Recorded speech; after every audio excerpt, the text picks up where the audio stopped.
What is up, wrestling fans? It is that time of the week for the NI Wrestling team to talk all things pro wrestling and call it right down the middle. That's right, it's time for this week's edition of NI Wrestling Presents Wrestling Night Live.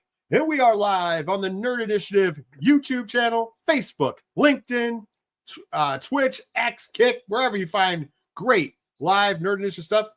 First and foremost, I am your host. I'm also the head of NI Wrestling. My name is Rich. Joining me in the co-pilot's chair as she does each and every week, she is the hunter of the Pokemans because she's got to catch them all. She is the guru of cosplay. And most importantly for this show, she is a pro grappling aficionado. It is the first lady of NI Wrestling, the one and only Miss Sammy. How are you today?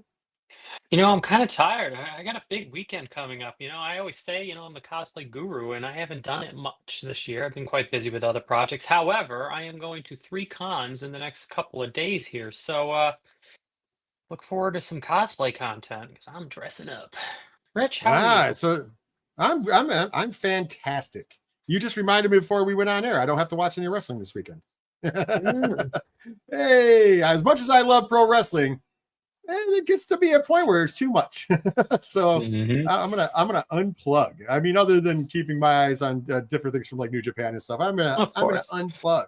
I'm gonna unplug. But listen, now you're gonna actually live the gimmick now. Yeah, you're gonna be living the gimmick this weekend. So good stuff. Multiple. Good on you.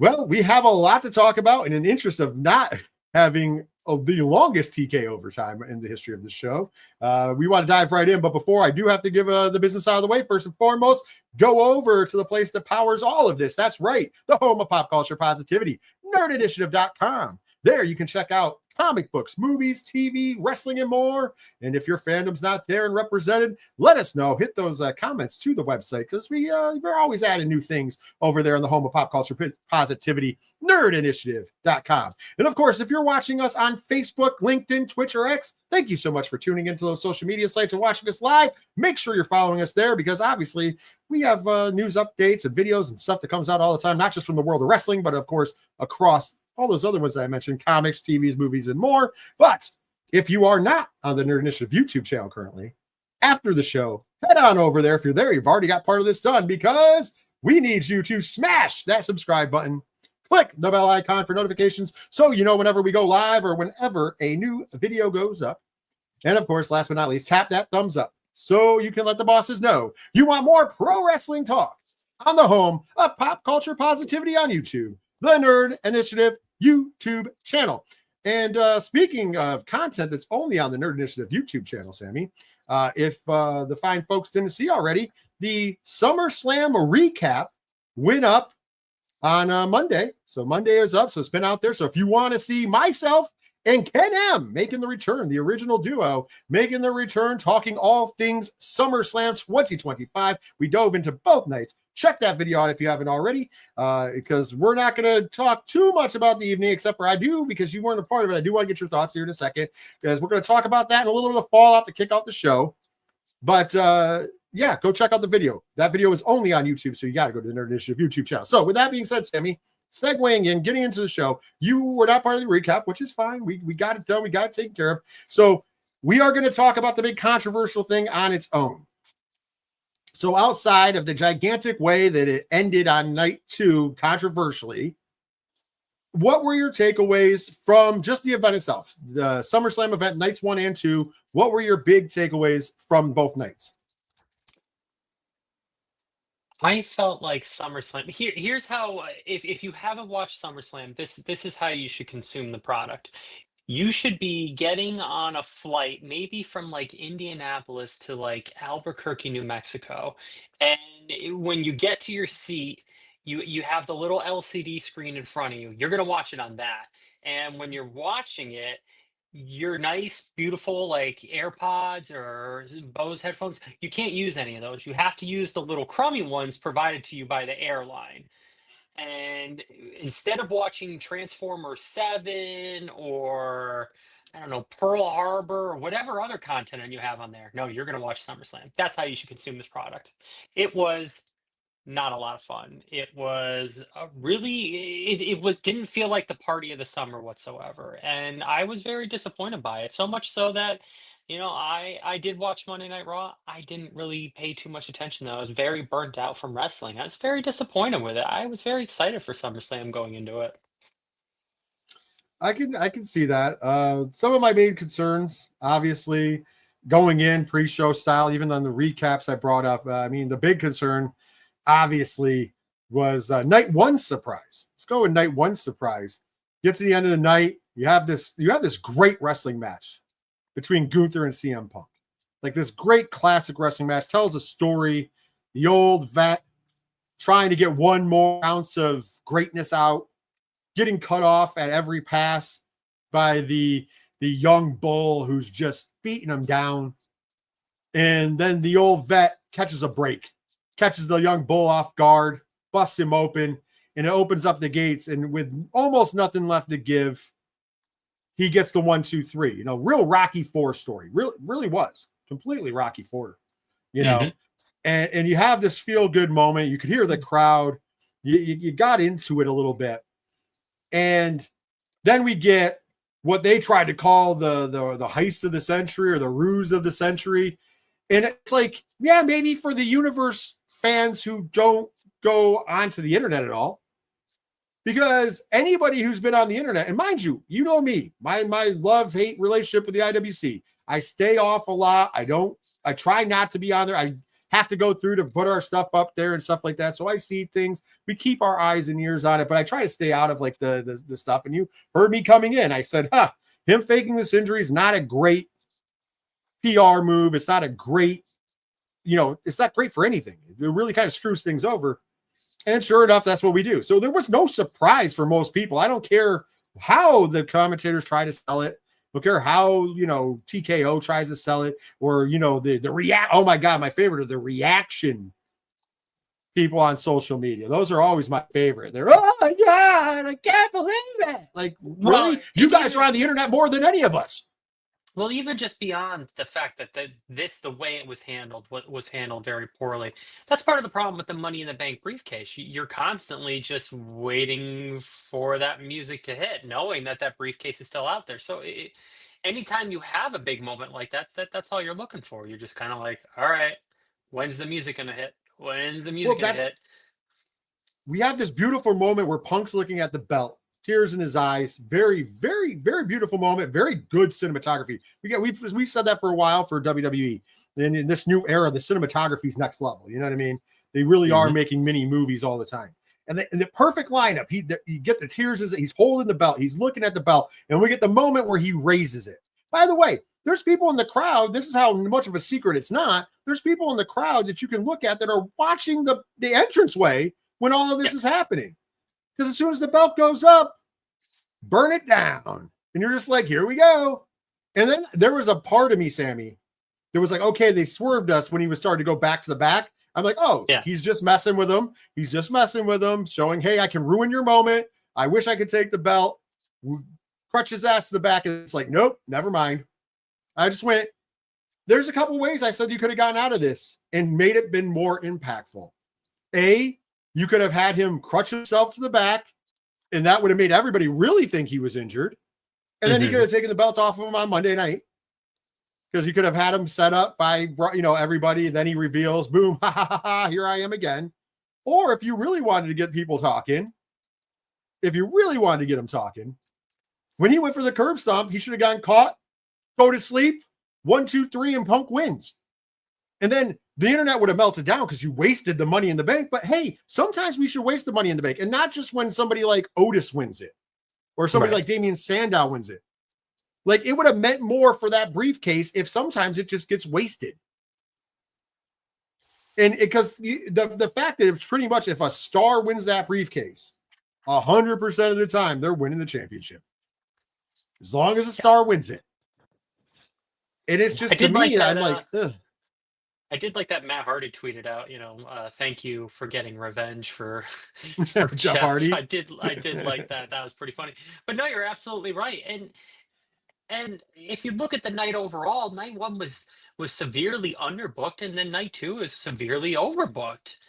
And we discussed the layout of the card itself, and was hoping that the final adjustments would be made, and that didn't happen at all, leaving night one a little lean, and night two overbooked. And both of them, I don't understand why the party of the summer was over by like 9:30. Why did we start so early and end so early? I'm And it too gets old. kind of nitpicky, but like, night one ended, and it was what, like 9:30, and I'm like, I had other plans. Like, I would have rather have gone out than stayed here for this. Like, I wanted to leave and go meet up with my friends at this point. Like, it was kind of early, so I was a little disappointed by that as well.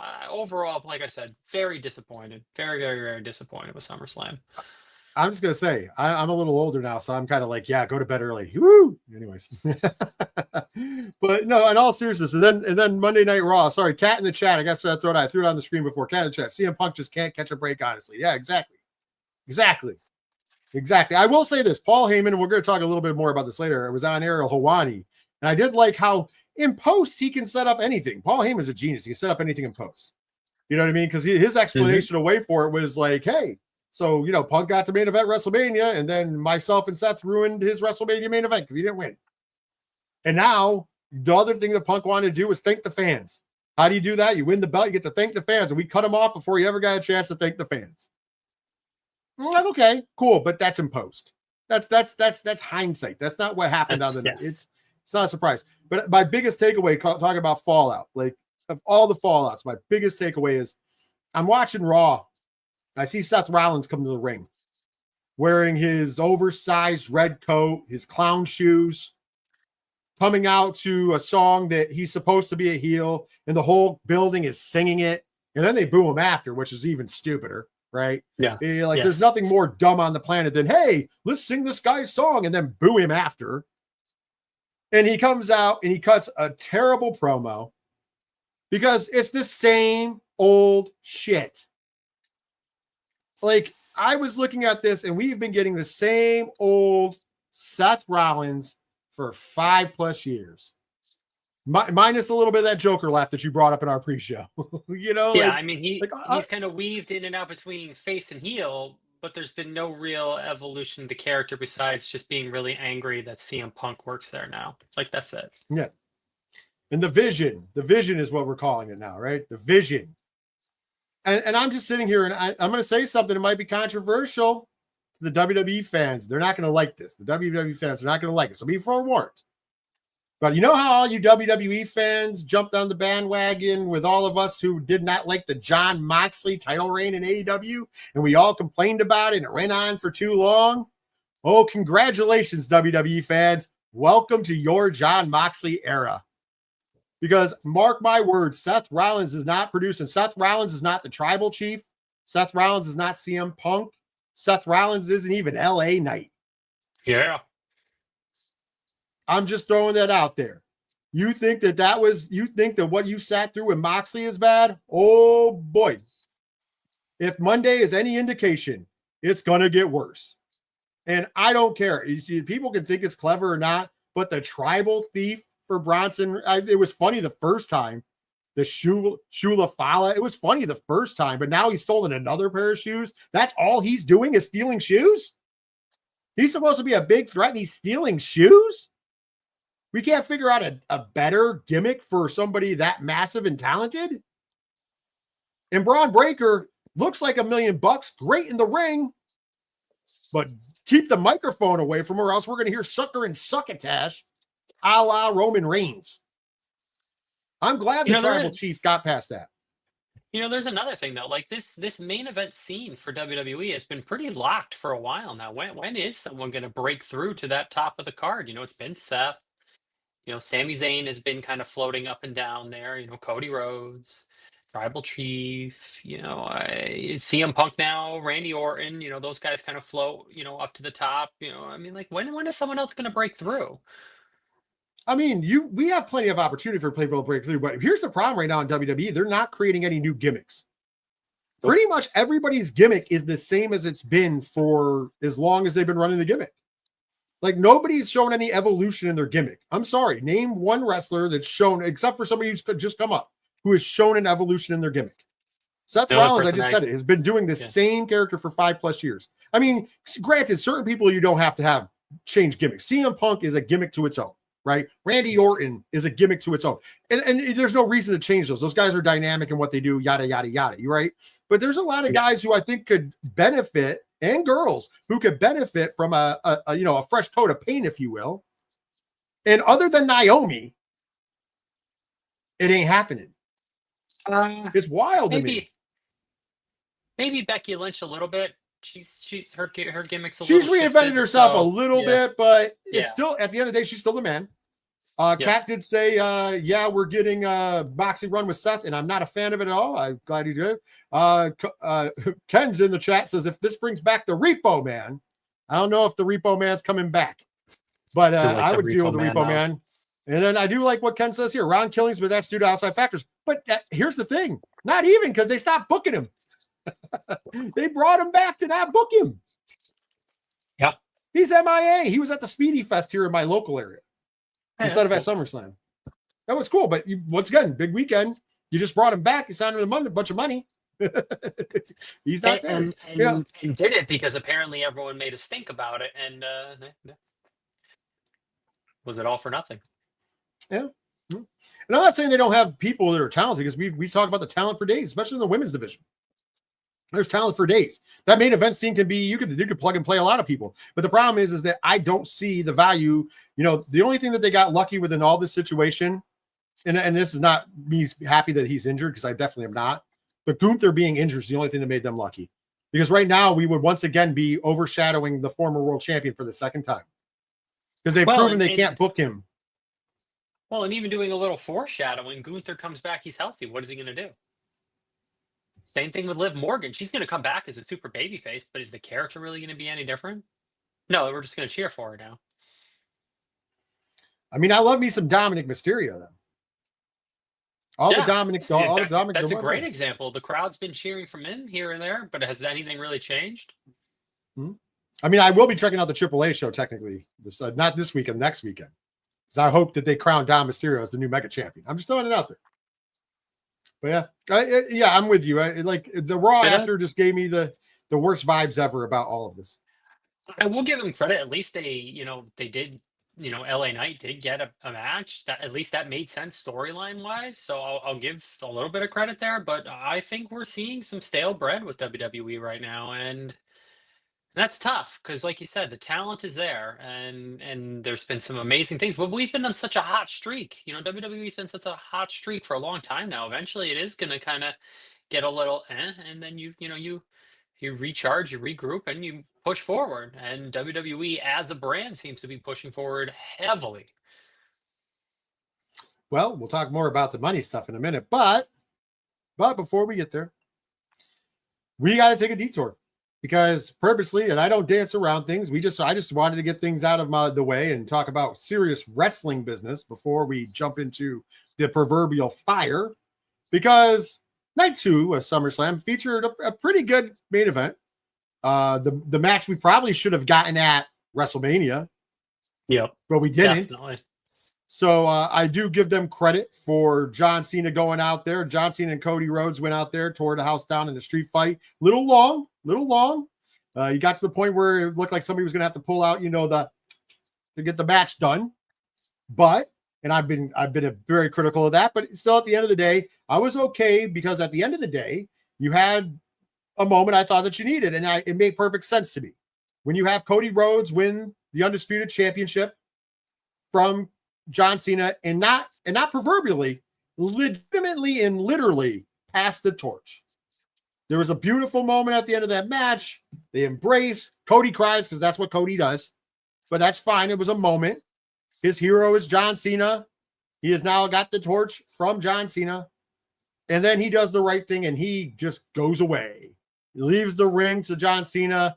The crowd is just, thank you, Cena, pouring it out. It's kind of nice having him as a face right now, because we get 4 months of actually getting to thank John Cena. Although the crowd was playing their role before this. Let's be honest. The crowd would cheer when the music came on. They would boo when he came out. They would boo him the whole time. And then after the cameras went off, the crowds would still thank you, Cena. Which was kind of like, it was cool that the crowd was in on it.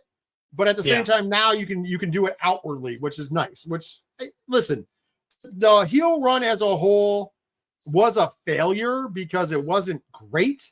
But at the end of the day, I forgive it because the moment that it happened was great. But I also think that it was more fan service from John Cena to the fans, as we talked about before. I know Nikki Bella was the one that first coined it, and I agree 100%. I think that heel turn was because John Cena wanted to give the fans the heel turn they had all asked for. You know, and by the way, Ken M says, the best all-in main event in years. He said, just kidding, but he doesn't mean he's not kidding, folks. That end of that was way more false finishes than a normal Young Bucks match. I just want to put it out there. But with that being said, all jokes aside, here we go. Kat says, this is the worst way to end a PLA. Just why? Yeah, we're getting to it. Don't worry, Kat. I have to build it up to tear it down. Because it could have been a great moment. How our TV should have cut off is the crowd chanting, thank you, Cena, and John Cena going off into his glory. But no, WWE's got to shock and awe. WWE's got to really send you home, which for no reason. And in a move that, well, I guess a lot of people asked for, because judging by the internet, you know, it's kind of split, right? We got the return of the most problematic wrestler that you could possibly bring back. Well, definitely now, because Hulk Hogan's gone. Rest in peace. Yeah, Hogan's gone. Warrior's gone. You know, right. A lot of the problematics, maybe Ric Flair. I don't know.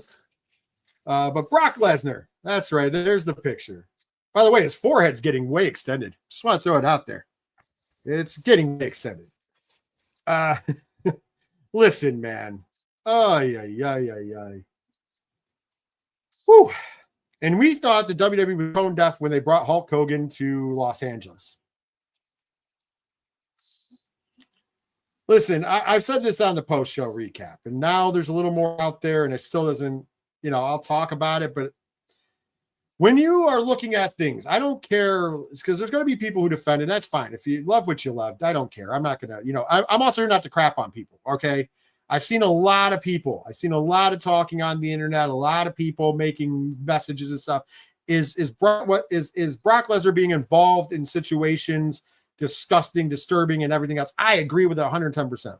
But to attack other people who are just being fans, who may or may not know, you have to remember, this is a day and age where some people do not read the internet. Some people just don't care. You know what I mean? To attack people and who they are personally when you don't know them. Some people are good people. They just happen to like somebody that they shouldn't like. You know what I mean? I get it. Some people are bad people, but whatever. You can't attack people. It's wrong. I'm sorry. Don't just because somebody might have cheered Brock Lesnar doesn't mean we should feel bad for people in their lives because, they obviously hate women, because I don't think that that's the correlation. I'm sorry. I just don't think that's a correlation. So let's just keep it classy. But was this a huge misstep? Absolutely. I don't care. See, facts. Let's talk facts real quick, because this is where I'm going to get you. I don't care. The facts of the matter are this. For the defenders, has Brock Lesnar ever been charged with a crime in this case? Nope. Is he a defendant in this lawsuit? Nope. Is he mentioned 44 times in this lawsuit? Yes. Out of those 44 times, is it to show that the young lady was being, can't use the word because it's YouTube, but we get the drift. And yes, it goes to prove the defendant's case. Does that make Brock Lesnar a good guy? Nope. It makes him a terrible human being. So it doesn't matter how you cut it. So all the defenses, I don't care that WWE legal cleared him. I don't care that he's not a defendant. I don't care that you know what this is called? This is called bad PR. Is the draw of Brock Lesnar really worth the hit in PR you're taking? And I'm not talking about the people that said they're not watching anymore, because I believe there's a certain amount of people who aren't going to watch anymore, but then there's a certain amount of people that say that and still watch anyways. We know this, right? You know what I mean? I think this is like that? No, but is it a hit? Yeah, PR wise, because we're supposed to be as a company. If I say we, like I'm part of it, but we're supposed to be as a company, not like separating yourselves from the past, right?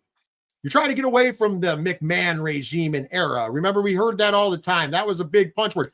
Hell, I understand that the rumor and innuendo is that they got rid of press conferences because they were making this decision. I think they got rid of press conferences even without him coming back because Triple H had time and time again said he was tired of answering questions about his father-in-law's lawsuit. But then you bring back the guy that's named 44 times in said lawsuit. And yeah. So what do you think you're going to get asked? What do you think? Why do you think Ariel Hawani's asking Heyman about it? Why do you think that anytime anybody does press now, they're going to ask about it? It doesn't matter if you see, listen, I don't care that they got rid of the post-show press conferences because they sucked anyways. Let's be honest. There was all a bunch of stupid questions. Right. Yeah. There's all a bunch of stupid questions, even in AEW. I can't stand them. Yeah, there's one good one on all of them, and it was in AEW, and it was the night that Punk had the meltdown. Oh, I was why? Because it was Cody and Jey Uso got drunk. Jay got drunk when they said, yeah, okay, yeah, that was fun. But think about it. There was only one real entertaining one, and that was the night that Punk had his meltdown in AEW. And it led to some bad stuff, but it was entertaining. That would have been great if we saw the whole backstage. They should have turned the cameras on it. They should have turned the cameras on it. It would have been great. Yeah. But I mean, it did give us that I'm old, I'm tired, and I got to work with a bunch of children. You know, it is what it is. Ken M. All Out was the best press conference of all time. Exactly. But out of all of them, so I don't care that they went away. But even if they go away, WWE does press all the time.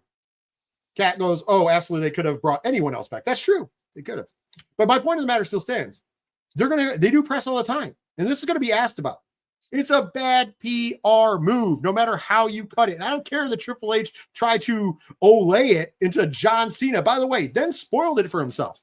Do you love that? So the post show of SummerSlam, Paul Levesque says, oh, it's great to have Brock back. You got ignored, chance for Cross to say Brock, but it's great that we got Brock back. And then how'd that come about? Well, when John Cena came back, we asked him who he wanted. Give me a list. And if I could do it, I'd make it happen.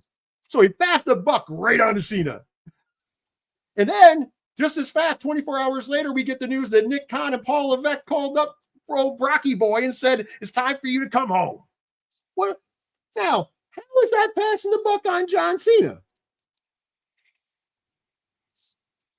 Seriously. Sammy, I know you didn't have to be on the recap. Myself and Ken talked about this. I know I'm talking about this more than I want to. This is terrible PR. This is just a dumb move overall. Is this really worth a box office draw? Tell me, am I crazy? Or is this just one of the biggest missteps in WWE in recent memory? Probably the biggest one in the new regime.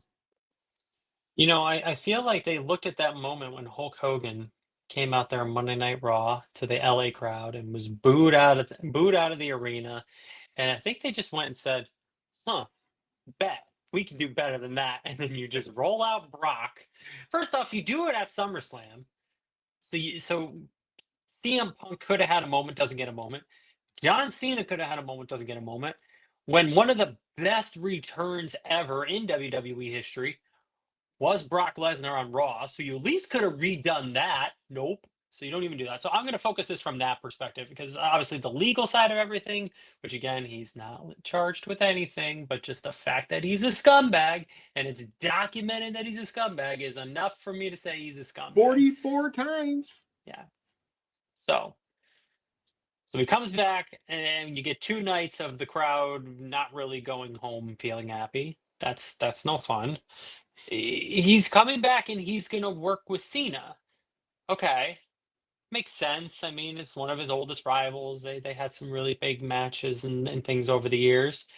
But that means one of John's opportunities here in his last couple of months, he's not going to work with any new talent. I mean, he might still, but here's one less time he's going to. And Brock, who is he's not a young whippersnapper either. Who's he going to work with? Oh, so he's going to work with John Cena. So Brock's not going to put in. He put Cody over. I'll give him credit for that. Last time he put Cody over, but he's not here to put anyone over except for maybe John Cena. So that doesn't really work either. So none of this makes sense anywhere. It doesn't make sense from storyline development. You're not helping younger talent here. Yeah, you'll keep John Cena occupied for a while, and maybe this really is what he wanted to do. He wanted to work with one of his greatest rivals ever. Okay, sure, I'll buy that, I guess, but it's problematic everywhere. It doesn't make sense from wrestling. It doesn't make sense from business. It just doesn't. I guess if you really want to try and help Brock Lesnar kind of, right the wrongs of his past, I guess now's the opportunity to do it. Someone decided now, okay, we'll help him out now instead of 5 years from now or 10 years from now when he has no ability left to even wrestle and really help us out. I don't know. I don't like any of this. He's going to end up being on a Monday Night Raw or SmackDown or something. Like, he doesn't just come back, right? Like, we're going to get more of this. So stay tuned for us to continue to complain about it, because it's not going to be good, and it leaves a very kind of sour taste in our mouths and this John Cena retirement tour. Absolutely. I mean, I can understand for people who are tuning out. I can understand. I mean, I've lived through worse. Unfortunately, I had a good conversation with my good friend Walt that I talked to outside, one of the few people I talk some pro grappling to outside of the NI wrestling team. And we were talking about it, and we were like, man, this must just be the test run for Vinnie Mac returning. Because Cena's retirement, he makes no qualms that him and Vince are still close. That they're still friends, and he still loves Vince. So is there a way that Vince isn't there on his retirement or at his Hall of Fame? And here's the thing. At this point in juncture, what's next? What else can they do? You brought Hogan out, RIP, not to speak ill of the dead. But you brought Hogan out, flop. You bring out Lesnar. I guess people, you could argue there was a pop in the building, but here's my thing. As I thought about that pop, I was like, how much of that pop was, oh man, we're excited to see Brock Lesnar, and not just, oh my God, what the hell? And I'm not saying an angry what the hell, like, oh, like literally taking aback, like this I never thought was going to happen. You know what I mean? And my point of the matter still stands. It's just problematic. Like, I don't know any other company's PR firm that'd be like, what we should do. Our former owner, he did all these heinous things, and he's got this lawsuit, and we've been trying to separate ourselves from it. You know what, though? We're going to bring in a guy who, not co-defendant, just a guy who was named 44 times in that lawsuit. We're going to rock and roll with that. We're going to help him rehab his image. Yeah. It's time for you to come home. I heard that and threw up a little bit in my mouth. like Michael Cole delivering that line. I don't know how Michael Cole delivered that line with any kind of, you know what I mean? Knowing things that we know about Michael Cole and his very outspokenness about certain things, like the fact that he delivered that line with as much chutzpah as he did. It's just, listen, man, listen. I don't know. I like I said, I don't want to beat the dead horse. I just think that this is a terrible misplay, because where do you go from here? Like, granted, like if I'm reading down the line, okay, just putting the tinfoil hat on, or Oracle's hat, whatever you want to call it, looking in the looking glass. So you have him work with Cena because that's the reason to bring him back, I guess, right? Yep. So that's the only reason. So what are we doing? A Brock Lesnar retirement tour that ends at SummerSlam next year in his home state? And in that case, after he works Cena, who does he work next? And who does he put over? Like that's my key. If he's going out, who's he putting over? And also, I get Cena wanting to work with certain guys again. If that's the case, we don't even know if that's the real case. It could just be a cop-out, right? But I get Cena wanting to work with certain guys again, right, from his past. But where does that leave some of this young talent that he doesn't necessarily have to lose to, but could have given the rub to? Like, could you imagine like a one match, a build to a one match between Dominic Mysterio and John Cena? That would be good. It would give Dominic a ton of rub. You know what I mean? Now, the kid's already getting a lot of hype. Could you imagine more hype? You know, a Drew McIntyre John Cena feud. All these would be small, but still, a Drew McIntyre. Hell, let's go with two baby faces. This is LA Knight versus John Cena. Those promos alone are just much-watched TV, in my opinion. You know what I mean? Like, but no, we're going to waste some time with Brock Lesnar for minimal reward. Yeah, and I'll get it. Somebody's going to argue that he had the top-selling shirts. I know that's going to happen. But okay, cool. I don't even see Brock working anyone else beyond this because he never did in the past. He did what he wanted for a little while and then he disappeared. He's going to do the same thing again. And the same thing for Brock. He's worked with Roman. He's worked with Cody. He worked with Punk in the past. Like, who's he going to work with? He worked with everyone that's there in the main event scene already anyway. So he's going to go home back to his ranch too. You know what, though? Maybe this was all a way to get Kat in the chat to fall in love with Logan Paul finally. Maybe they're just trying to find people more despicable. Like, hey, I know. Yeah. Logan Paul. How scary is that? He's not wow. What a time to be a WWE fan. What a time to be alive. What a time to be a WWE fan, man. It's rough. It's rough. Yeah. Cena Logan Paul. Yeah, I would have liked to see Cena Logan Paul. I'm not joking. Book it for Saturday night's main event. There you go. Book it for Boston. Book it as his last match. Logan Paul goes over. Clean. I think Cena would do it if there really was a firm commitment for Logan Paul. Actually, stick in wrestling. I will say this, all seriousness aside. John Cena's last match, Boston. Dominic Mysterio. Dominic goes over clean. Why? Because that kid's got a future. Or Braun Breaker. If you're that serious about Braun Breaker being the next guy, the next Roman, the next whatever, I mean, he has some work. He's rough around the edges, but let's be honest, he has a lot going for him. Give it to Braun. Because it should build somebody. That was my argument about Brock taking the streak from the Taker. It didn't build anybody. Didn't build anything. I mean, the other arguments didn't hurt. It says, Rich, no, I'm still mad about that match's outcome. Okay. She's not happy that Logan Paul went over on Jelly Roll. Ah, man. By the way, Jelly Roll, give him credit. He went out there. He went through a table. That was pretty hard. Oh. So Ken said, saw a rumor today. Carmelo Hayes in Boston. I'd be okay with that. It should elevate a young talent. I would be okay with a Karrion Kross, even though he's not super young, but he's still, it would make him. It would make him. And Ethan Page. Make him. Ricky Starks. Make him. Dude, I'm just saying, you can make a lot of guys. And hell, let's do an intergender match. Just put Mommy in there. Rhea Ripley over Cena clean. She's already over. It's good.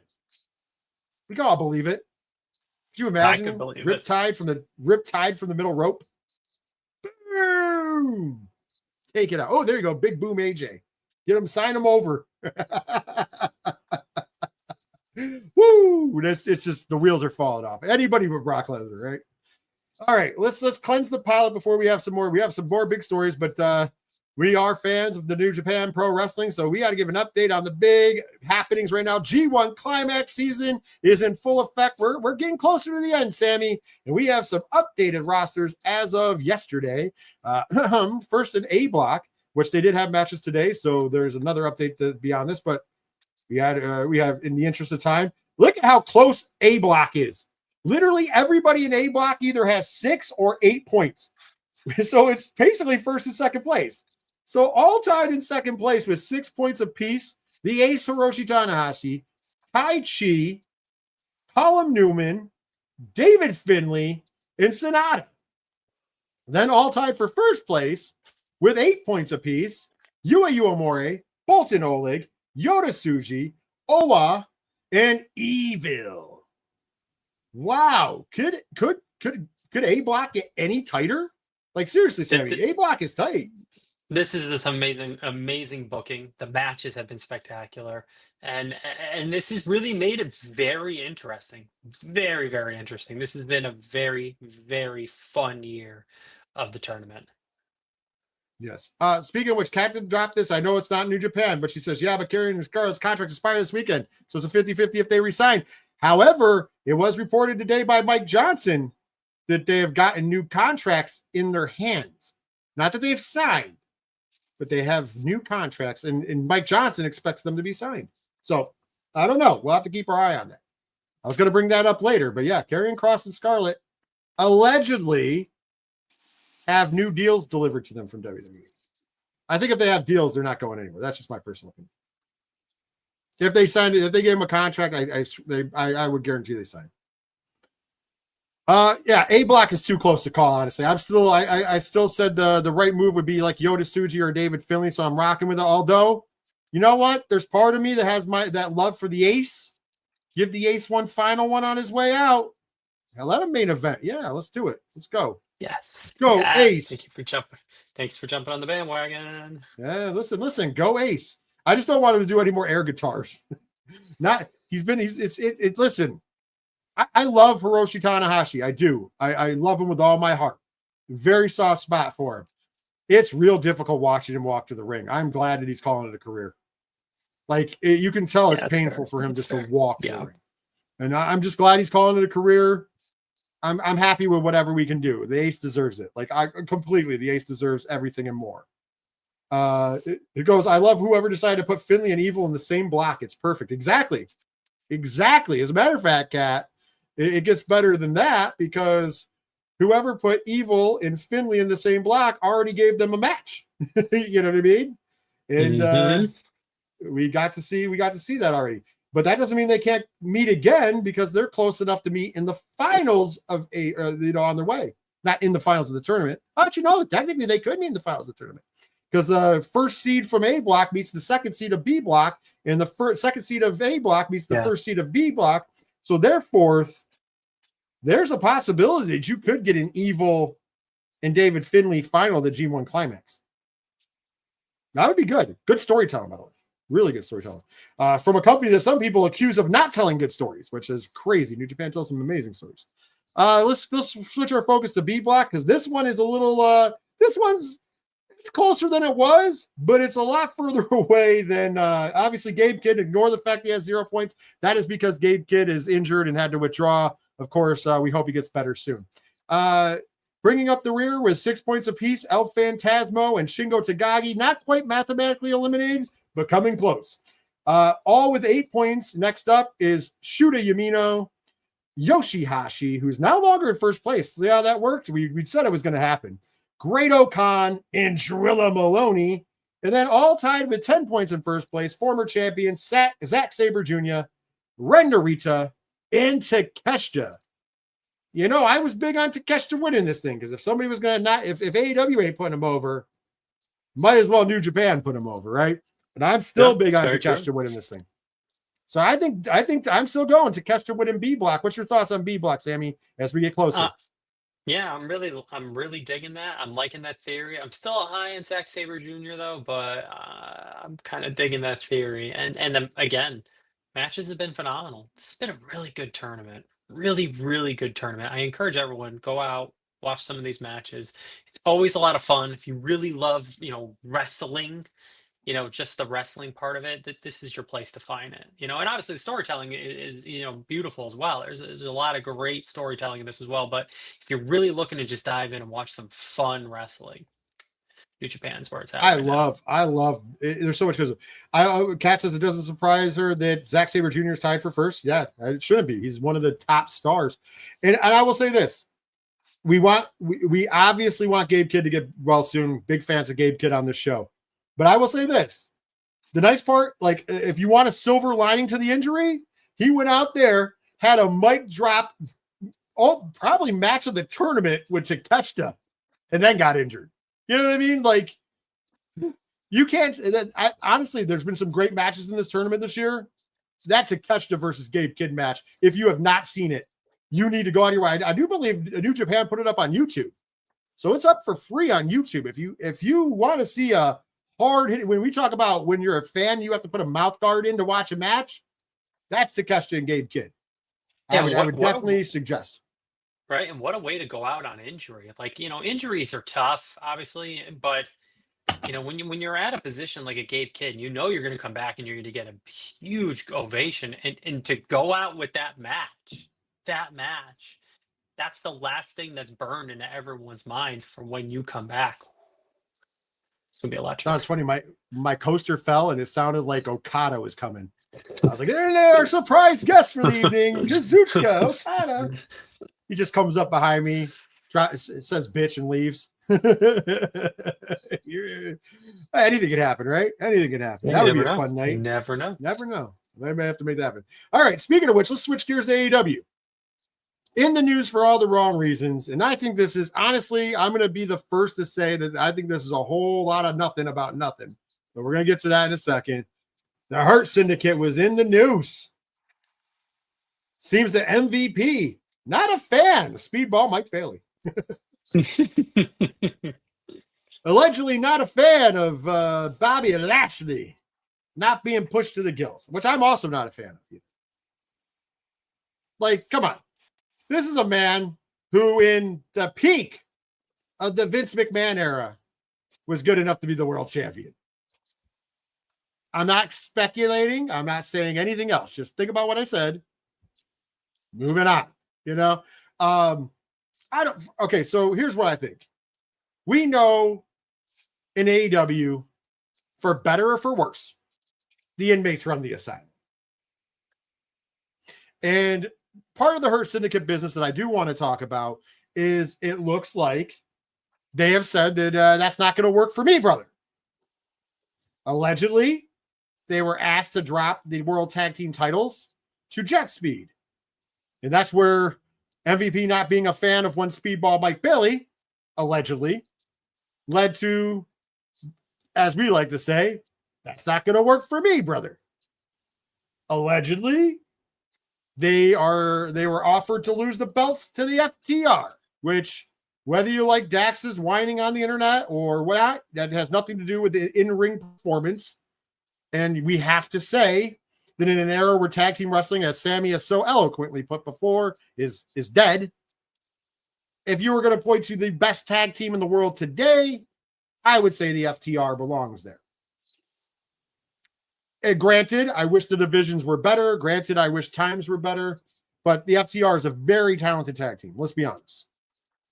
Losing to FTR, especially setting up what we all assume they will set up to be at in Toronto, to be, of course, Adam Copeland and Christian taking on the FTR, making it for the belts, possibly giving Cope and Christian the titles in Toronto, their hometown, would be a great moment, right? It would be a bad moment. I don't think any of us would complain about said moment, right? But according to reports, the Hurt Syndicate said, doesn't work for me, brother. Allegedly, they did have a short list of people they would drop the belts to. On this short list, Private Party. I love Private Party. I'm not crapping on them. The Outrunners. And Swerve Strickland and Will Ospreay. Now, I don't think they have a choice about Swerve Strickland and Will Ospreay, the two most over guys in the company. You know what I mean? I don't think they have a choice there. You can't be like, I'm not going to put over the two most over guys in the company. If the company says, hey, you put over Swerve Strickland and Will Ospreay, you put them over and you do it smiling. You know what I mean?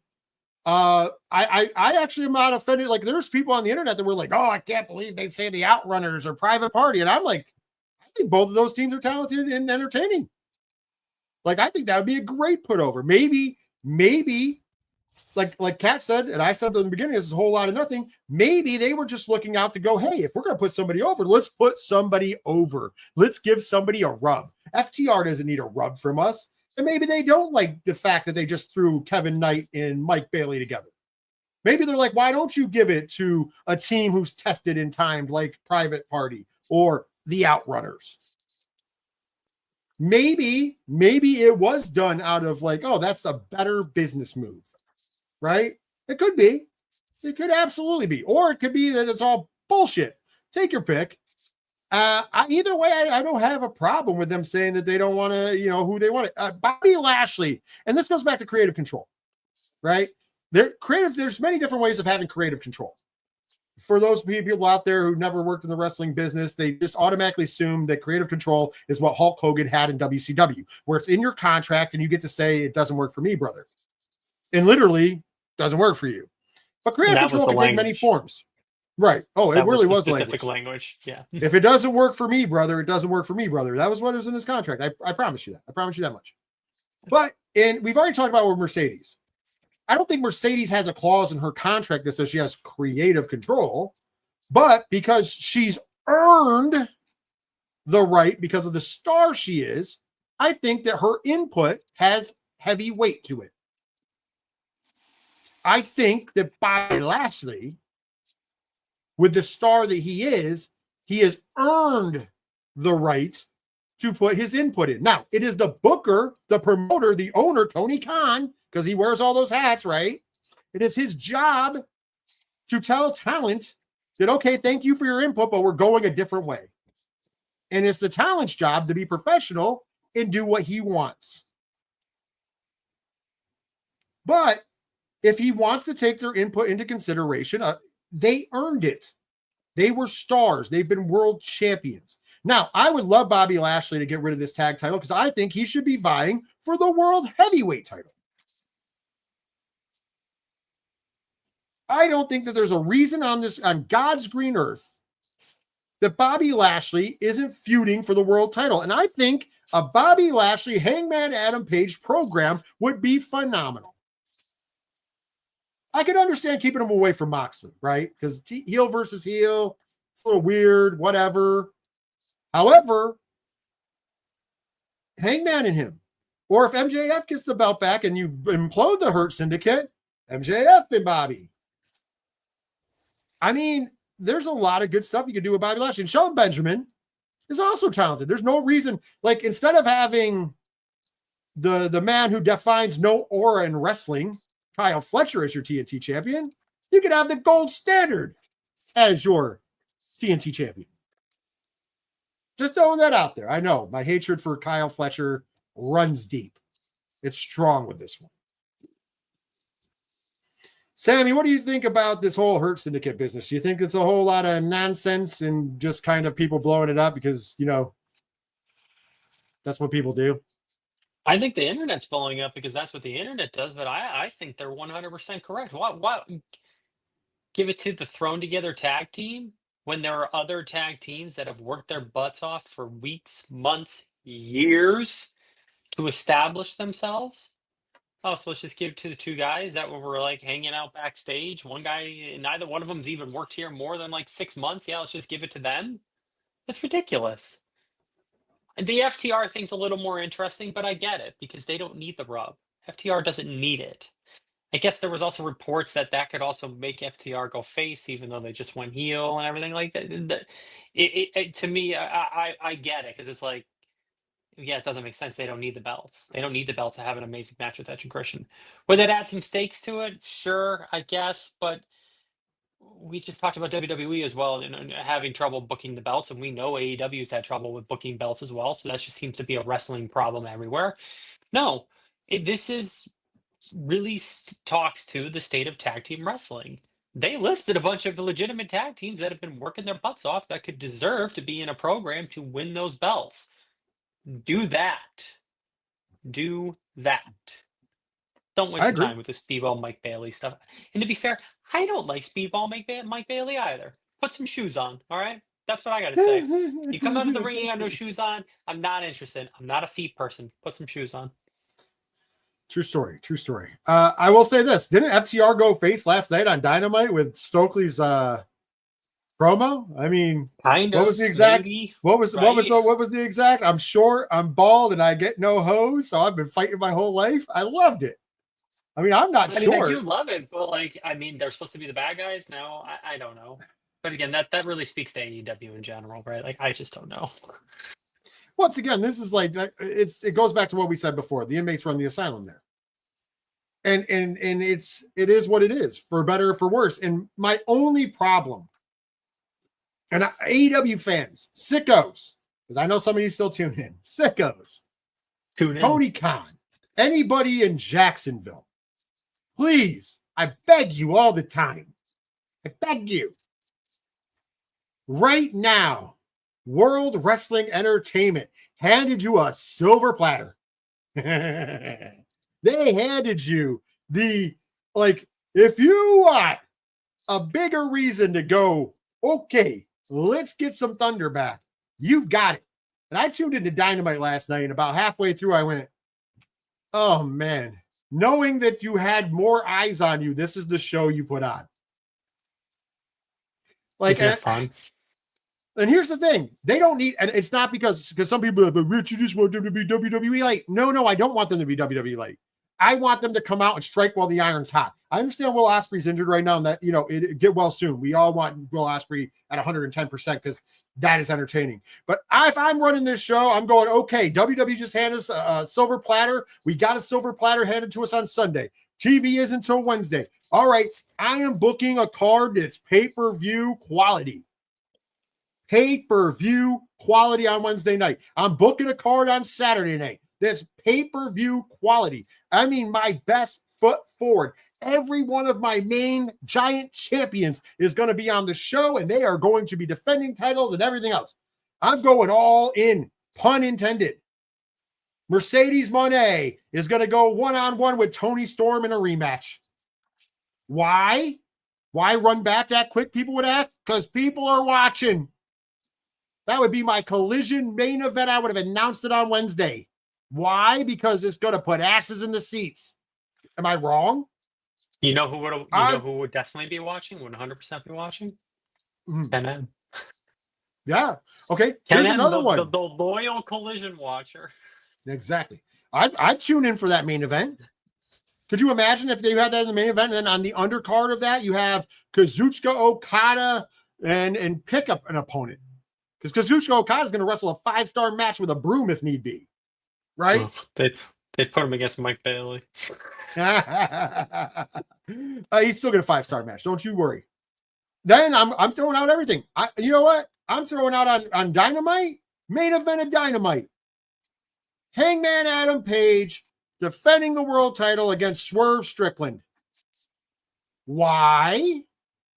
Because asses in seats. They did a decent job with the Young Bucks being on the show. Good tag team match with them and Bandito and Brody King. That was good. I would have had that on the show. You know what I mean? The women's 4-way I would have had on the show. They showcased 4 young women. That was good. That was a good move. So there were some good things that they did. But I would have gone over the top. Why? Because if you have eyes on the product that might not have been watching the product for a while or ever, because they're tuning in now because, the whole Brock fumble, if you will. They just served you an audience. So give them a great Dynamite with a gigantic main event. You can cop out of the main event and have interference by the what do you call it? The Death Riders. The Death Riders could just come in and jump them and end it in a smash just so that way we don't have to have a winner of that match. It doesn't matter. You still had that match, right? And then on Collision, if you have another gigantic all-in quality match, because it would be Mercedes versus Toni Storm in the rematch of the century, then people on Wednesday are going to go, I'm definitely tuning in on Saturday. You know what I mean? Like that's how you get asses in the seats. And WWE definitely handed you the platter. They definitely went here. And honestly, if I'm judging by what happened Wednesday, I don't think that they probably impressed most of the people turning over. And I think that's missed opportunities. I think AEW needs to start changing those mixed opportunities. And I'm not talking about giving out those matches all the time. But when it matters, you should. You know what I mean? Like you also have a big pay-per-view you're building up to too, Oh, yeah. You wouldn't know that. You wouldn't know that because I still can't name a match that's going down there.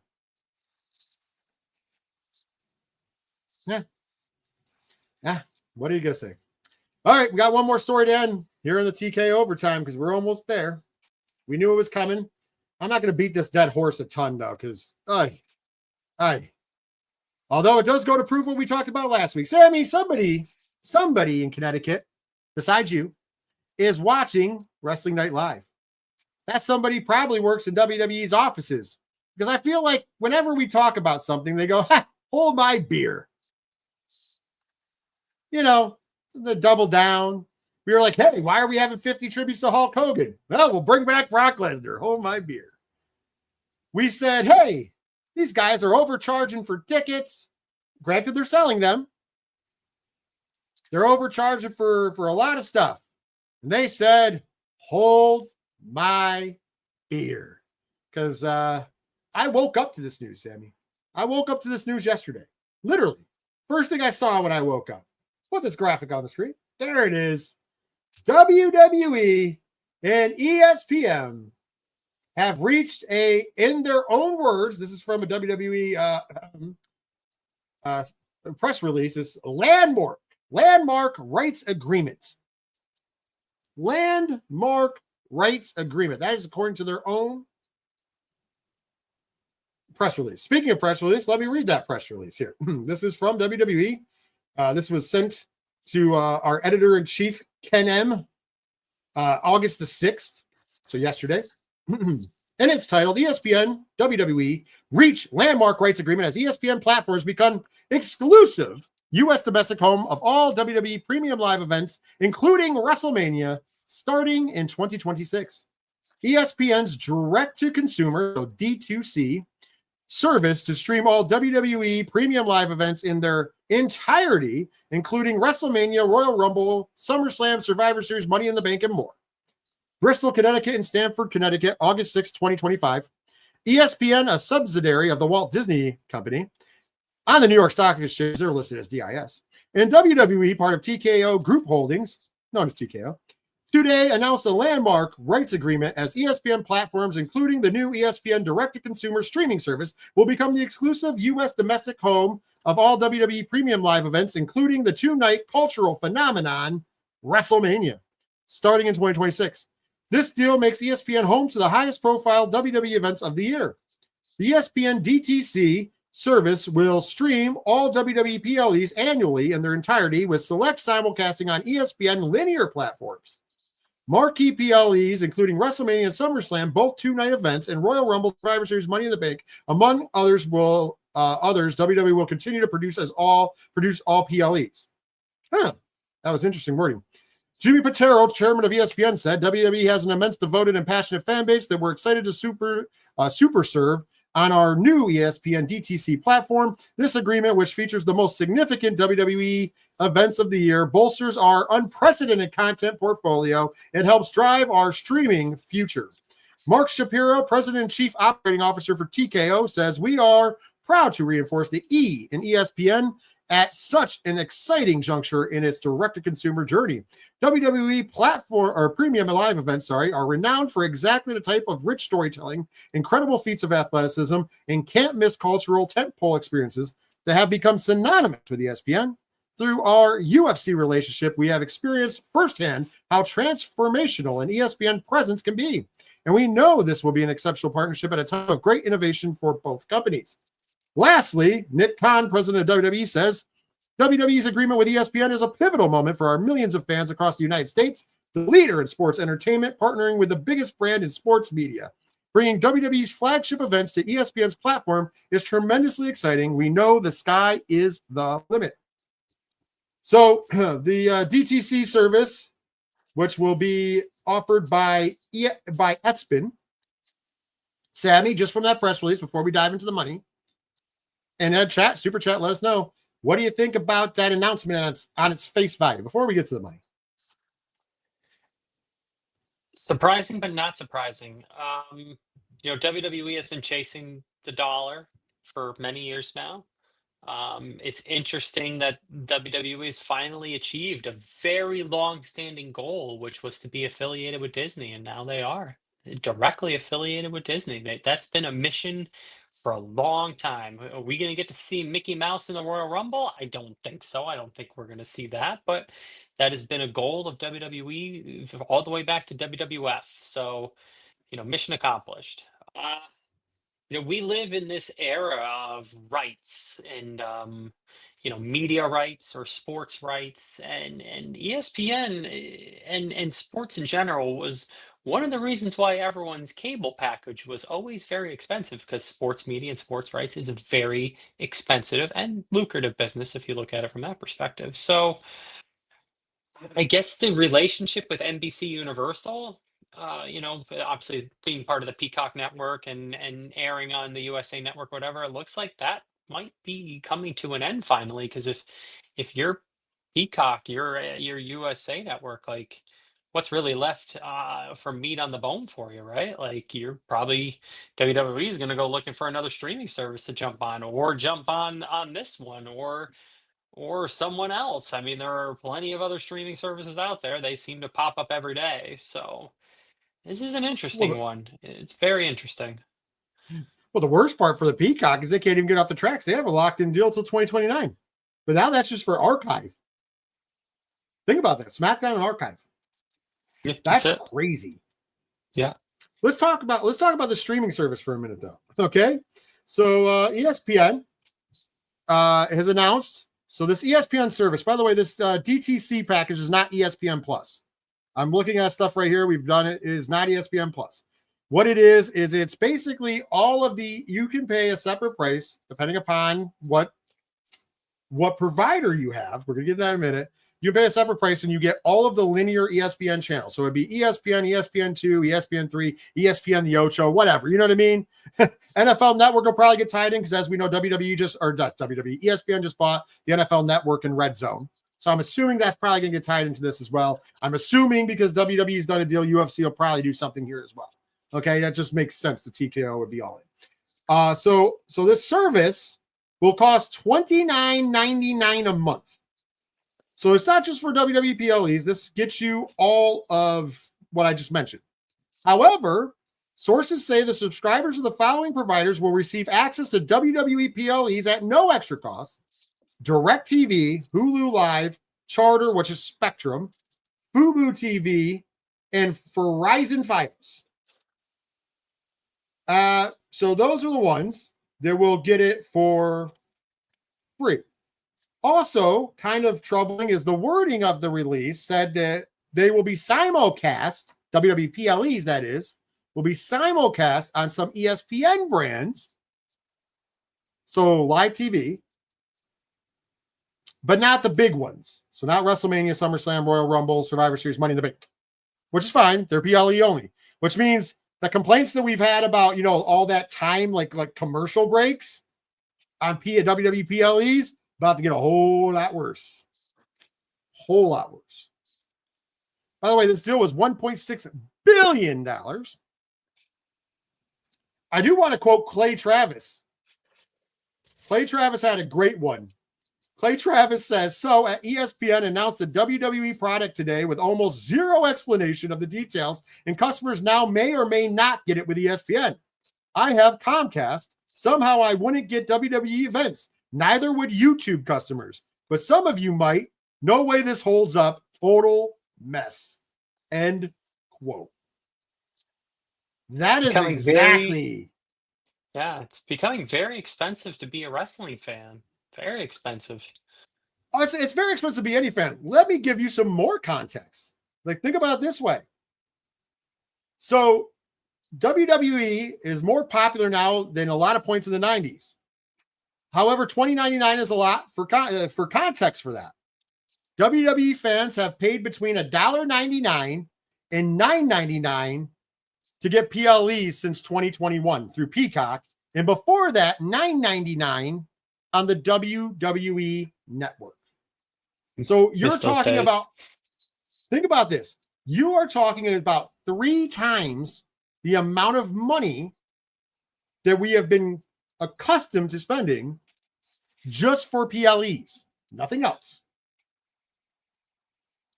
Nothing else. Let me give you some more context, Sammy, before we talk about money and greed. So this report has said that they nearly $700 for the streaming services required to watch NFL this season. That's watching Sunday Ticket, Prime, Netflix. They all have games. Peacock even has games. However, wrestling fans will pay a steeper price. Ready for it? To stream every WWE and AEW event in 2026. So just those two. fans will need to pay for ESPN, Netflix, Peacock, HBO Max, and AEW pay-per-views by themselves. The total, which this total was brought up by Joseph Stavowski of the New York Post. Guess it, $1,186. So if you want to watch everything that WWE and AEW have to offer, both, $1,186 is what you will spend in 2026. Woo! And that's based on current prices. What happens if HBO goes up or Netflix has a cost increase or whatever? Yep. You're not lying. Wow. The greed is real. Is this a Wall Street moment? Greed is good? This is wrapped up in a couple of different things because, yes, obviously this is a greed moment. Greed is good for them. And if you look at it from ESPN's perspective, they needed a deal like this. If you're launching a streaming service, we saw this with Disney when they were launching theirs. They needed content. Why is there always, and look at Netflix, all the rights deals started to dry up because everyone else was coming out with their own service. So it's like, well, we need content. That's why Netflix just started creating all kinds of crazy content. A lot of it not very good, but it's like, well, we need a catalog here. Why did we see so many studios getting bought up and this and that and pieces getting sold off? Because people needed content. That market's very dry now. There's not a lot left. So what do you turn to? So you're ESPN, you do sports, and you get to air some sporting events, not a ton of it though. You can't air everything. So what do? You need content, so you turn to WWE. It's an interesting fit because again, it's WWE is sports, but not really sports. It's only kind of sports. So you have that, and the cost is going to be high. Cost is very high. Agreed. I mean, this was so for ESPN, you're 100% right. It was a smart business move. Content's king. It's going to drive in a lot of customers because as much as we're complaining about it, there's a lot of WWE Universe fans who are going to pay this no matter what. No qualms about it. I mean, they're the same. And this is not offensive. These are the same people who are buying championship belts and a lot of merchandise and paying for expensive tickets and yada, yada, yada. So for people to think this is going to fall on its face, it's not going to. I mean, it's going to drive out casuals. Yes. As much as we talk about the importance of AEW having casual fans, this is important too. And I think it's going to drive out. Once again, remember when I said, here, Tony Khan, here's a silver platter. If I'm Tony Khan right now, I don't care who the partial owners are that they won't redact. Hopefully one of them is WBD. I'm sitting down with WBD tomorrow. And I'm striking while the iron's hot. And I'm saying, hey, I don't care what we have to do to make it for AEW pay-per-views, to air live on HBO Max. But that needs to happen. We need to announce it. So as of January, when WWE does this boneheaded move, we counteract them with free PLEs, technically. Well, for the price of Max. You would be the hero of the day. When they talk about an alternative, oh my God. Between doing that and some better booking chances, you could really turn the tide if you're AEW. They're still on TV. They're still on TBS and TNT. So that means it opens up the audience that might not be streaming. It opens up a lot more casuals. And I'm not saying you have to book to cater to everybody. Just book more, things that will get everybody in the door. But on top of that, if you did that, I'm telling you, you're just going to, because of the cost, you're going to benefit. There's no way you won't. So if I'm Tony Khan, I'm like, whatever we have to do, cut my portion out. I don't care. Why? Because you're going to make it at the gate. Because with more people watching, it means more people buying tickets to the event. Guaranteed. This is one of those times where I make a right, and which we did discuss. Ticket sales and stuff like that. It's still very viable for profit margin and everything. That's still a very viable way of running, especially for a company for AEW. Yes, especially for AEW. 100%. Yeah, I would do that a New York minute. Oh my God. If I could make that, if I'm Tony Khan, I'm trying to make that announcement by Friday, which is tomorrow. You know what I mean? If not, by start of business week next week. Oh boy. Let's make it. Shots fired. Shots fired. You know what else I would do? That's going to draw a lot of heat. I'd talk them into moving Dynamite to Monday. Ooh, or Collision to Monday. Maybe more people will watch. Here's the reason why. Once again, WWE on Mondays is on Netflix. If you can't afford to watch it on Netflix, there's a big audience that might be out there that still wants to watch wrestling on a Monday. And guess what? Because there's no real rating system on Netflix, that means you get to you won the Monday Night War no matter what. Think about it. You could have 500,000 people tune in to 0 because WWE doesn't have a rating system on Netflix. They can say whatever number, but it's not a rating system. Oh my God. It's a cheap. How scary is it that deal with Netflix is starting to look really cheap? Looking very smart by Netflix to say, we're locking you up for a long time. Oh, yeah.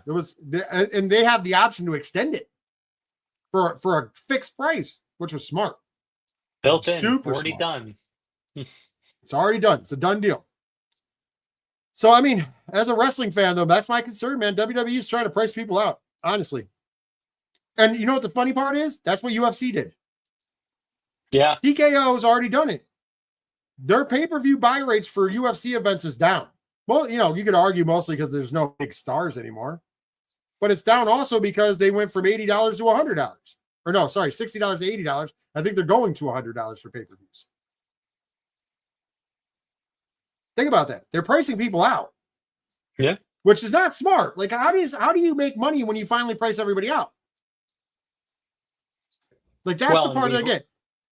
Well, and we've already seen it too with WWE and the storytelling and the character advancement and everything as well. It's not as strong as it was a year and a half ago. If you made this deal a year and a half ago where everything was really cooking, yeah, sure. But for the past, for this entire year, we've been kind of suspect on WWE booking. It hasn't been completely bad, but it hasn't been as strong as it was at this time last year. So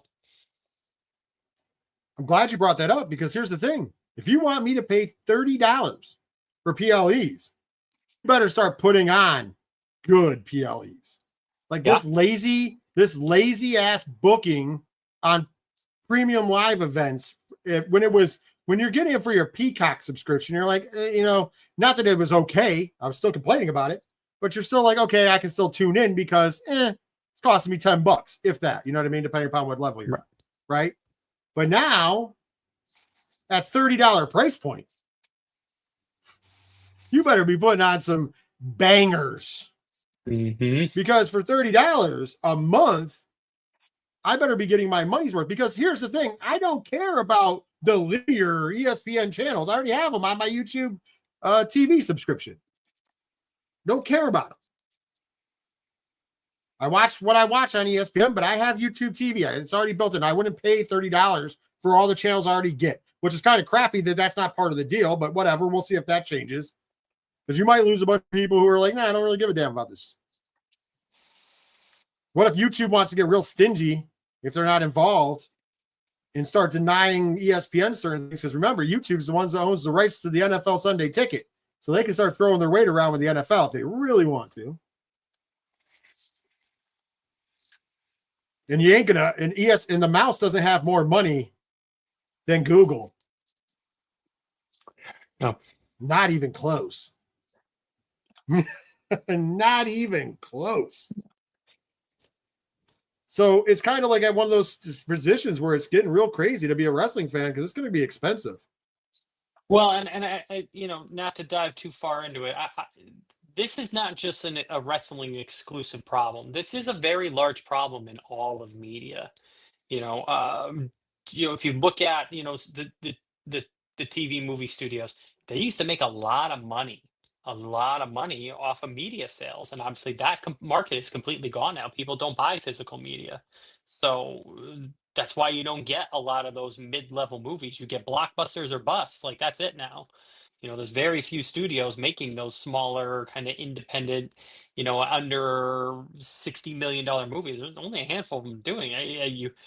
Just why you get all those Marvel movies and the DC universe being rebooted and stuff like that, because people need content that they know is going to make money. So It's not just related, to sports. It's not just WWE. It's media in general. And if you really want to look at an area of entertainment overall that's actually doing pretty well, look at music. Music is still very easy to access. It's still very easy to consume. You don't need to go out and buy the physical product, but you have only what, 3 or 4 main streaming audio services that are all very strong. It's very easy to access and very easy to use. That's why no one talks about the music industry. That's why everyone's okay paying a little bit more money for the concert tickets, because it's very easy to get the music on your own to listen to it. It's not easy to get the movies you want to watch. The streaming services are all over the place. It's not easy to get the TV shows you want to watch. The streaming services are all over the place. And now it's not, and it's never been easy to get the sports you want to watch because of local TV deals and rights, whatever. Now it's not easy to get wrestling. What's the breaking point on all this, right? I'm with you. It's getting close. It's getting real close. Now, remember when cutting the cord was because of too much charging from cable television? Oh boy, streaming services have definitely surpassed what most of us were paying for cable at one point. Surpassed. And you are starting to see some consolidation as well. Disney announced that Hulu is going to be integrated into Disney Plus because it never made sense for them to be separate. Showtime and Paramount, that's kind of merged now. HBO and stuff, that's actually splitting, but then staying, whatever. It's an interesting field in media. I do encourage people to listen to Easy. He does talk about it every once in a while because of his experience with WB and everything. But yeah, it's a weird time in media. And I just hope that we don't see that creep back into the music industry as well, because it's still easy to get music. I agree. I don't think it's going to. I think music is safe just because they've set up themselves as this independent, like music is now counterculture again, which is good. Like in a lot of ways, music has become counterculture again. And that's when music's usually at its prime. Yeah, and the concert, going business is very strong. I understand it's very expensive, but that's one of the few ways that artists make money, because they only make what? I think fractions of a penny on the dollar when you stream their music. So I do encourage people to go to concerts and buy their merch, because that's really the way they actually make money. Even before, I want to point out, even before streaming, they made fractions of the dollar on their album sales because most of it went to the record companies. So they've kind of just cut the middleman out. It's kind of funny in a way. That's kind of a cool area. But I do want to end on a positive note. We won't get too much in the weeds. The only real positive that came out of the ESPN deal is that Paul Heyman was on air on the Hawani show today, or yesterday, technically. Oh my God. I watched it today. Oh my God. If you haven't seen it yet, the whole segment is on YouTube. Great conversation with Ariel Hawani and the Oracle, Paul Heyman. He's such a good interviewer, Ariel. He's so amazing. Amazing person to just listen to. And him and Heyman have a great rapport. They talk about everything. He talks, they talk about Unreal, and Heyman's like protecting the business. But then, Heyman does peek behind the curtain a little bit and talks about how the Emmys dropped the ball because Roman Reigns should have won a Best Emmy because of the Tribal Chief character is one of the most compelling characters in the history of television. I agree with him, like especially in the strong parts of the run. And the fact that he was like, he really credits, like, he was like, if you think about the GOAT, when you talk about GOATs, the real GOAT of wrestling is Roman Reigns. Reason being is that all of this money that WWE is making right now, all the reason their stock is high, is all based on the Tribal Chief character, which 110% can't find a fault with it. You know what I mean? Really can't find a fault. But one of the more interesting things that he said was he was asked about Karrion Kross. And he had an interesting, to end on, I want your take. He had an interesting comment. Chat, if you want to jump in, it's the final one here. He said that Karrion Kross has gotten himself over in a really boots on the ground grassroots campaign. It reminds him of another superstar who got themselves over the same way and became one of the greatest superstars of all time. And that was none other than Stone Cold Steve Austin. What? And on one end, I get it. Another person to compare to Steve Austin, right? It kind of always, it's like, geez, not this old hat, right? But when you think about it, I'm not saying he's going to be as large as Steve Austin. This is what happened. Steve Austin when he became, first of all, the true story, real quickly in a nutshell, he was the ringmaster. Ted DiBiase decides he's going to hightail the WCW. They look at Steve and go, well, we got nothing for you. So, hey, if you want to save your job, what do you got? And he goes, well, I just want to wear black boots and black trunks. And I want to call myself, Steve Austin. And coming up a nickname. Of course, famously, WWE sent them the worst nicknames of all time, including like Frosty McFrost or something like that. It was the dumbest things ever. And of course, his wife at the time, being British, said, while he was trying to get names, she said, drink your tea before it becomes Stone Cold. And so Stone Cold Steve Austin was born from that. True story. And then Stone Cold Steve Austin shows up, and because Triple H gets himself in trouble for the curtain call, wins the King of the Ring by surprise, pretty much.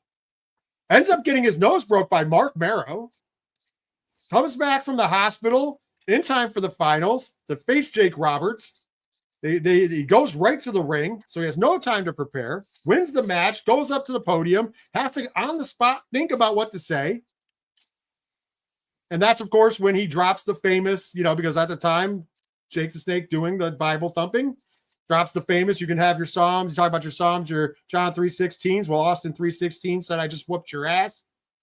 It goes on to say, and that's the bottom line, because Stone Cold said so, which is something he said in the past. He used to say that's the bottom line at the end of promos as stunning Steve Austin, because he didn't know what else to finish with. So it was almost like a nervous tick. But those two things, next night on Raw, you see all the signs. Austin 3:16. Stone Cold said so. Groundswell. But people don't remember, WWE didn't push Steve Austin right away. They didn't push him right away.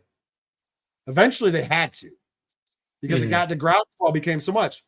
I feel that that's what he's speaking to. Karrion Kross is we've seen him on the last couple of PLEs. He's not winning a lot of matches. He's not featured in a lot of matches on Raw. Just segments, usually the ones during commercial break. But the crowd is reacting, and the crowd is bringing signs, and the crowd is buying shirts, and the crowd is chanting for him and very vehemently telling you this is the guy we want. And if if Triple H ever got his head out of his ass, there's money to be made there. No matter how people feel about him. I know some people don't like Karrion Kross, don't like his style, don't like whatever. It don't matter. It's irrelevant. How about this? Is a business or whatever, money. Right? Yeah, allegedly. But then there's all these videos of him bumping. Yeah, hey, doesn't do jobs, I guess, either. But then we've seen him job to Sammy twice. Not you, the other Sammy. But what is your thoughts about the Paul Heyman comparison to Stone Cold Steve Austin?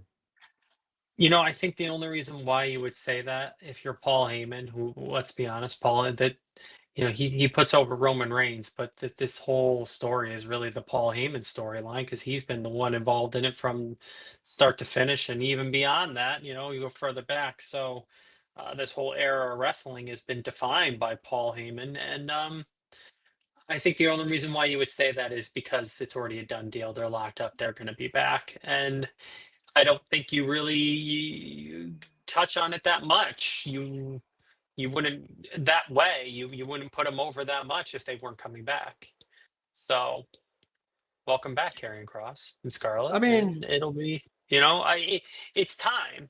I mean, this organic cry from the crowd. It's not like this has been a month. This has been several months. So it's time to start doing something with him. And the Sami Zayn thing was kind of interesting, kind of not, but it didn't squash anything. So it's time to put him into a proper program and see if the crowd will continue to grow or not. I dig.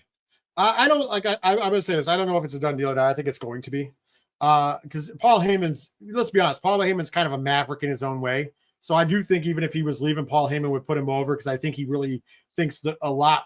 When you have Paul Heyman's stamp of approval, he'll fight for you no matter what. And that proves to me that he has the Karrion Kross has the respect of Paul Heyman. And if you are respected by Paul Heyman in this industry, in this business, that says a lot. Paul Heyman is, the Paul Heyman guy thing is not a joke. It's a real thing.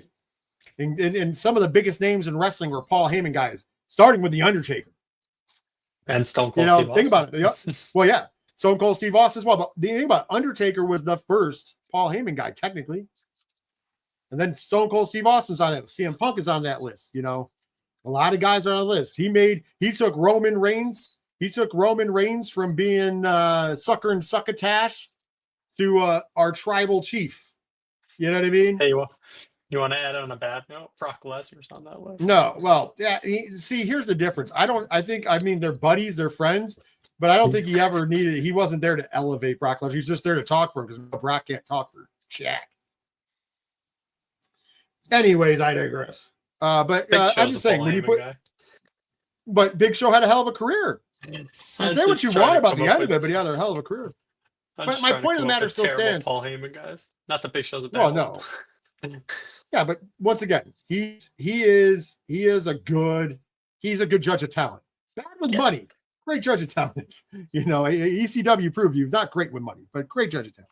And I think that's what he's saying here. So if I'm Paul Levesque, who we know Paul Heyman has his ear, you know, speaking of wise men, he is definitely the wise man to Paul Levesque. You know, and he even says he's a Paul Levesque guy, but he's also his wise man. Think about it. He sits in on those meetings. He only sits on the long-term ones, by the way. That's why he told Ariel Helwani.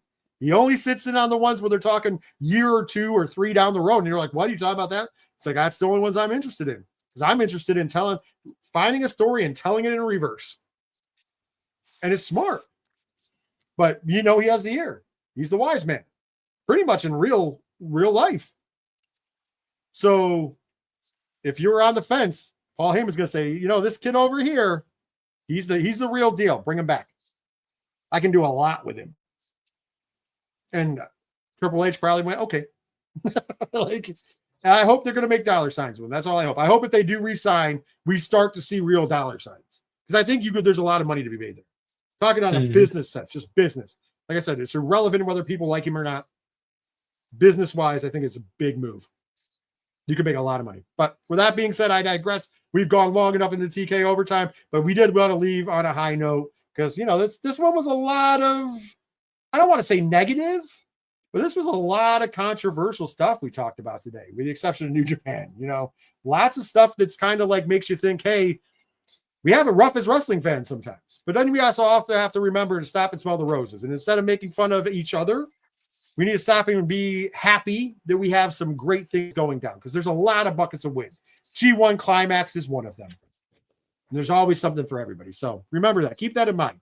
And don't get too down on the WWE. I got 3 letters that will solve all of your problems if you don't want to pay $29.99, and that is VPN. Yeah. Yeah. That's going to be the new biggest heel of World Wrestling Entertainment.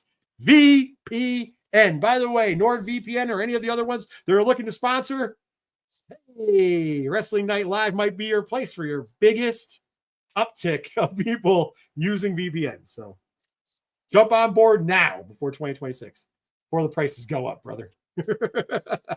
With that being said, though, once again, thank you to Nerd Initiative.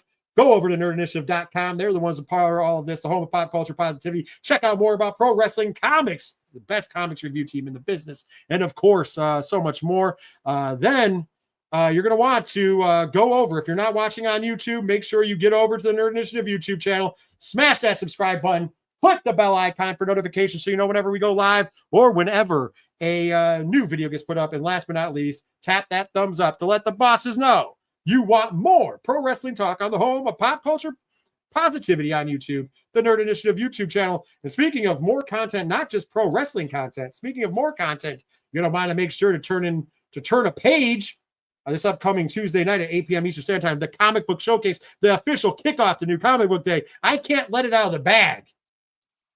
But let's just say, especially 90s kids unite. We're going to have one hell of a show coming up. That's all I'm allowed to say. Kenham's going to cut me off if I say anything else. So that's it. Tune in this 8 p.m. If you're not tuning in already, also tune in to Play for Keeps every Monday at 8 p.m. And of course, make sure you return next Thursday night, 8 p.m. Eastern Standard Time, right here to the Nerd Initiative YouTube channel. But until then, for myself, for Sammy, take care of yourselves. Take care of each other. And most importantly, later wrestling fans.